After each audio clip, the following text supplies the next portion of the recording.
మానవ రూపంలో క్రీస్తు లోకమునకు వచ్చుట.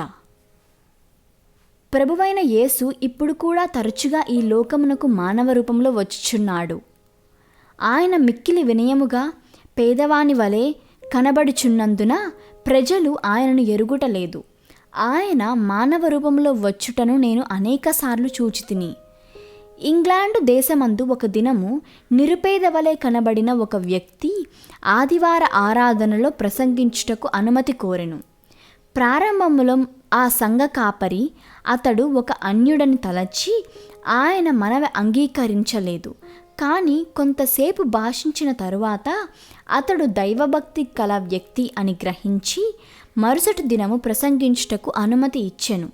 అతడు చేసిన ప్రసంగమును బట్టి ప్రజలు విస్మయము చెందిరి.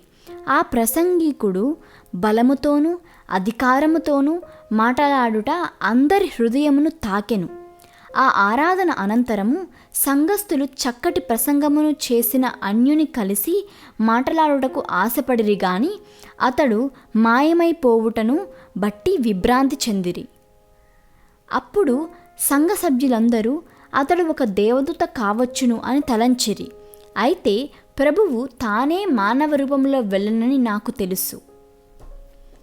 ఇంగ్లాండ్ దేశమందు పెద్ద టౌన్ చర్చిలో ఆరాధన ప్రారంభము కాకమునుపు ఒక పేద వ్యక్తి చర్చిలో ధనికుల కొరకు ప్రత్యేకంగా కేటాయించబడిన ఆసనముపై కూర్చొని ఉండెను.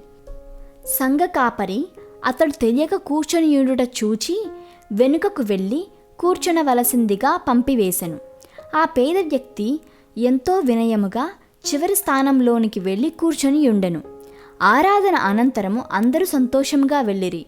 అయితే ఆ నిరుపేద వ్యక్తి ఏకాంతముగా ఒక చోట నిలువబడి ఉండెను.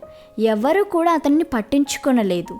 అయితే కొంత సమయం కనిపెట్టి చూచిన ఒక చిన్న బాలిక తన తల్లితో, అమ్మ, ఆ నిరుపేద మనిషికి ఏదో సహాయము కావలసినట్లున్నది, మనము వెళ్ళి మాట్లాడదాము అని చెప్పాను. అప్పుడు తల్లి ఆ మనుషుని యొద్దకు వెళ్ళి విచారించెను. అప్పుడు అతని మృదువైన మాటలు గుణలక్షణములను బట్టి విస్మయము చెంది అతనిని తమ ఇంటికి తీసుకొని వెళ్ళిరి.